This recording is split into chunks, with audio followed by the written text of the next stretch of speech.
Yo, what's going on? Paul Allen, play-by-play guy for the Minnesota Vikings. Welcome to the beautiful TCO studios in Eagan, and welcome to Vikings Game Plan. Hopefully better news this week. Vikings defeated by the Green Bay Packers. Now we get the Indianapolis Colts. It's the first road game of the season. Pete Bercich, Ron Johnson are the co-hosts of Vikings Game Plan, and we begin here with statistical equity from week number 1.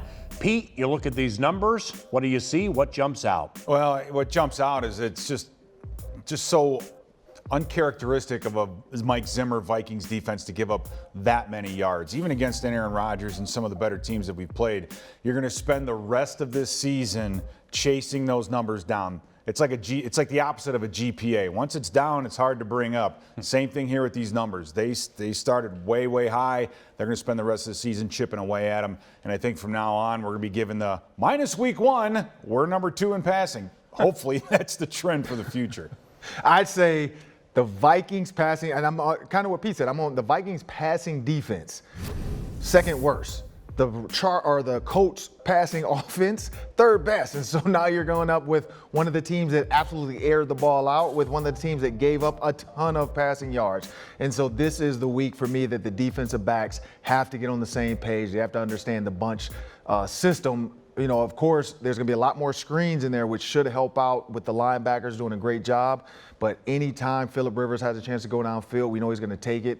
So hopefully these defensive backs this week do not knock each other off the plays, don't get in each other's way, and they play at different depths when they see bunch sets. And I think that was the biggest takeaway I had when I look at those stats. Pete Bercich with the early game plan GPA reference. Now, I didn't go to college. So Ron graduated University of Minnesota, Pete, Notre Dame, me, Pasadena City College. GPA's like games played against. Speaking of playing a game against, Xavier Rhodes is a corner for the Indianapolis Colts. Now, Ron, he gave this team many good years here. It fell off at the end.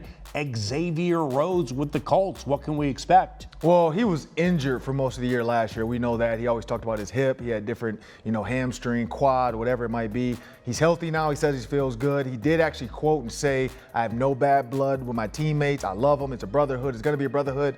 But one thing I noticed, he didn't say anything about the coaches. We know that him and Mike Zimmer had a love-hate relationship. He can't wait to show Mike Zimmer he has a lot left in the tank. And his speed against Adam Thielen, I think they match up well. The one person he probably didn't want to face, which isn't here, is Stephon Diggs. And so now I think if Xavier Rhodes does end up in a lockdown situation, which the coach don't do, they're normally just a two-man shell type team, and they play a lot of trap and a lot of forcing the leverage type coverage where they let the safeties help. Xavier Rhodes doesn't have to do what he did here, but he's definitely looking forward to actually being able to hit the guys because he never got a chance to. The interesting part with him, though, Paul, is 2 plays stand out. One, the pass interference penalty. He's a physical corner, but those feet aren't moving like they do, and he has a tendency to want to hang on. Number 2 is the touchdown, an apparent mental error by Xavier Rhodes across the field. From what I saw on film, he does not look like the Xavier Rhodes from 2-3 years ago, Paul. He looks like the one that we let go from the end of last season.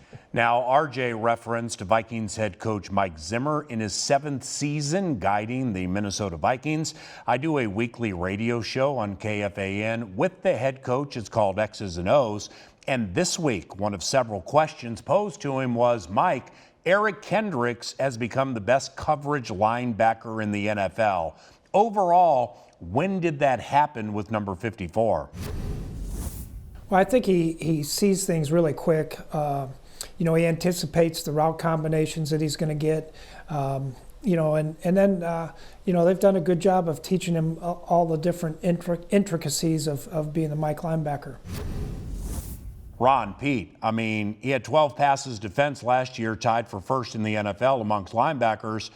The bright spot from Sunday's loss to Green Bay, Kendricks was unbelievably good, don't you think? Yeah, it takes a great athlete at linebacker to cover, but the part that's overlooked sometimes is the awareness. He is so smart. He knows what offenses are trying to do. He puts himself in the right position. And oh, by the way, he hustles like nobody else on that defense. That's what makes him so good in coverage. He reminds me of the guy I played with for 3 years, Ray Lewis. I mean, he reads exactly where he's supposed to be. I watched the 49ers-Cardinals game. Running back goes out the backfield, catches it, scores. Linebacker supposed to be covering a man. Eric Kendricks in that same spot, he's making the tackle 2 yards down the field. That's the big difference in Eric Kendricks and other linebackers right now.